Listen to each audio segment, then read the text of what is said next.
anxiety, fear, depression, happiness, and joy.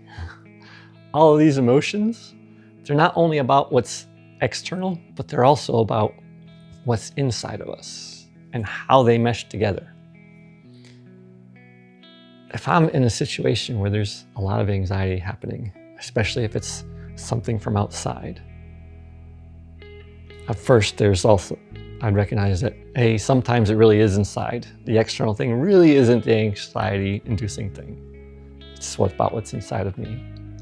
But then there's other times where, that really shouldn't be happening externally. Something's going wrong, something abusive is happening. It could be all sorts of things. But we only have, ultimately, control over how we react to things. And we can express our needs and our desires with people, make requests. But once it's out there, what happens is ultimately up to them. Just like when people express their needs to us, what we do with it is up to us. So one of the first things is figuring out, well, what's the externals and what are the internals? Because a lot of times those internals are really hard to figure out.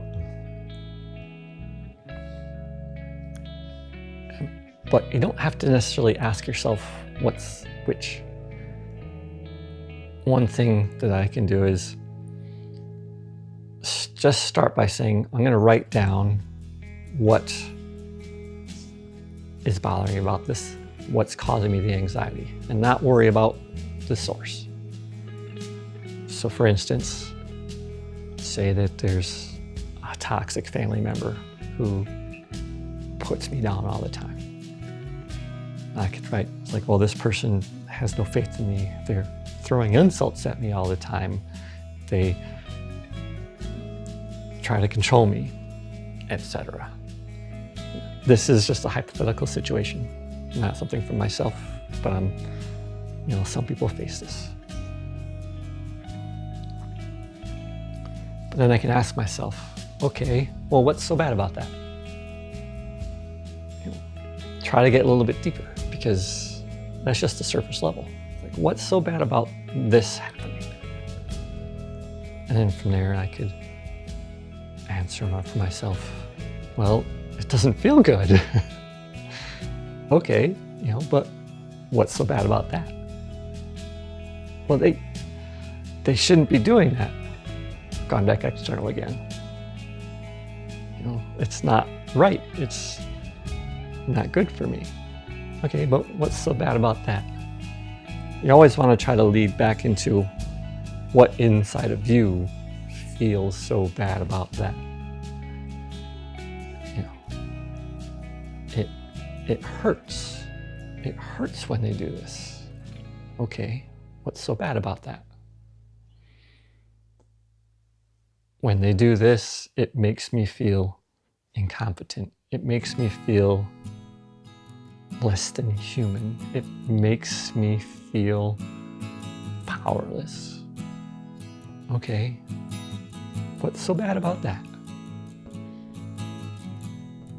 I feel like I can't get out of this situation. I feel trapped. I feel alone. I feel unsupported. What's so bad about that? I'm worried. I feel unsafe. We're getting somewhere. I feel unsafe. That's a very core thing. Okay, well, what's so bad about that? I could get physically hurt, or it's emotionally hurting me. There's multiple types of safety. This makes me question myself. It makes me think I can't. It takes away from my joy. I want to be doing this and this, but I'm so consumed with the anxiety that it's all I'm focusing on, and I can't get this out of my head, and I can't enjoy my life. Or I can sometimes, but other times it's just tearing me apart. What's so bad about that? And you can keep going at these until you get to really core things. I already brought up safety earlier. once you have this,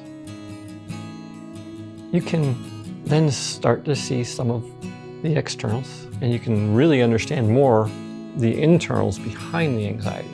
You can understand more, these are all the things that I'm feeling. This is all of what is happening here. And you can start to question some of these, and you can repeat the what's so bad about that in other parts of it as well. You know, is it something that I can communicate with this other person? No, I don't think I can. It's like, what would be so bad about communicating with them? Like, oh, well, they might blow up. What's so bad about that? Etc. You can try to piece together where you think your safety is, because we always have to make choices ourselves. And it's not gonna give a magic bullet of, it's not gonna lead to an answer. It's not gonna lead to the correct choice of actions, but it helps to separate out and see these pieces and understand yourself more and where it's coming from.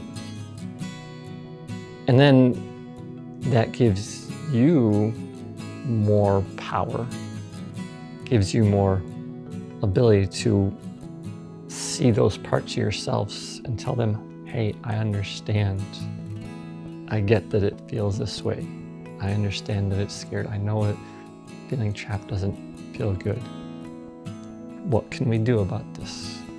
What is a small step we can take that might help us to alleviate some of this? What's holding us back? Are we afraid of taking action? Are there alternate actions that we have considered, but we're worried about those? You start asking about those.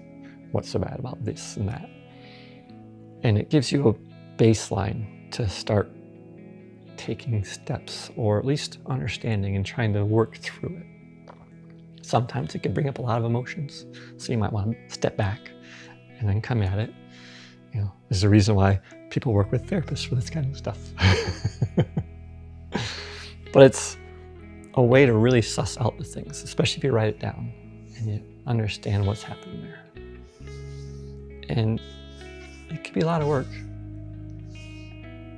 but it's a step, and it's a very valuable tool. So if you ever find yourself in these situations, try to use that type of tool. What's so bad about that? Keep going deeper. See if you can get something that can help you to solidify another approach, or to start working towards something, or at least giving that part of yourself some care and understanding, and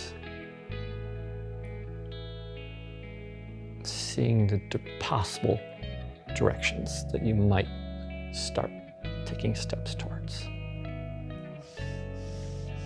Hope it helps. So, like, comment, share. Check out the links in my bio for more info about my coaching, and take care, everyone. See ya.